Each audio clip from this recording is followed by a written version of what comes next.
Dajiahao, dalam video kali ini kami kelompok 1 akan menjelaskan mengenai pernikahan dan juga kelahiran di Cina.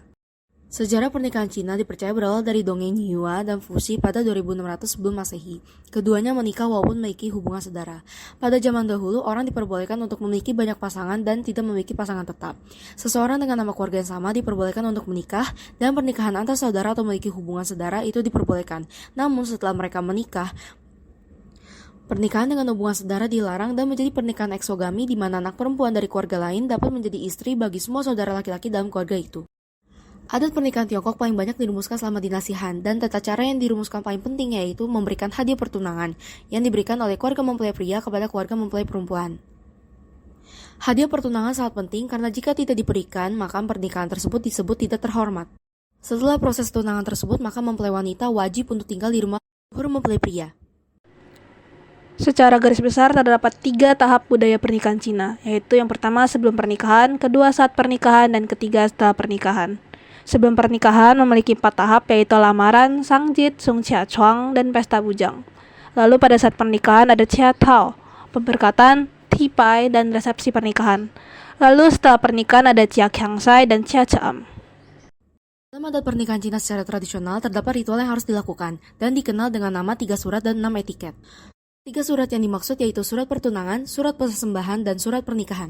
Lalu 6 etiket yang dimaksud yaitu melamar, menanyakan nama, memberikan persembahan kepada mempelai wanita, bertukar persembahan, memilih tanggal baik, dan pernikahan.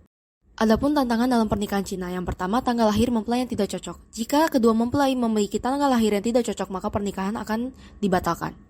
Lalu yang kedua adalah perbedaan usia antar mempelai. Jika mempelai wanita dan mempelai pria memiliki perbedaan usia sebanyak 6 tahun, maka mereka dilarang untuk menikah.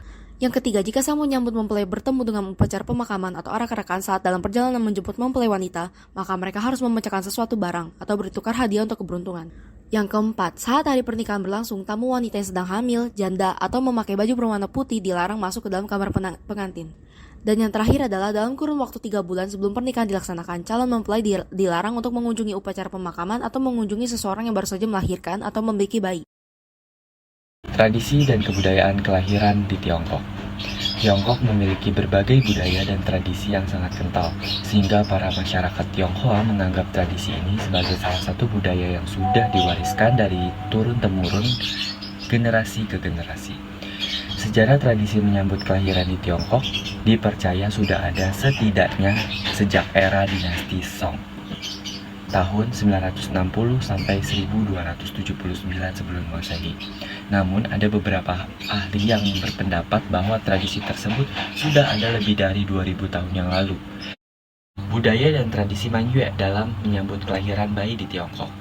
Tradisi Manyue merupakan tradisi untuk menyambut 1 bulan dari kelahiran bayi di Tiongkok. Beberapa aturan dan keunikan tradisi Manyue dalam menyambut kelahiran si kecil. Yang pertama adalah memotong rambut bayi. Tradisi ini dipercaya agar si kecil tumbuh menjadi anak yang pemberani dan bisa menyelesaikan berbagai rintangan kelak. Yang kedua, membagikan telur berwarna merah. Warna merah dalam telur melambangkan keberuntungan untuk bayi, sedangkan telur melambangkan tanda kehidupan yang baru. Memberikan hadiah kepada bayi.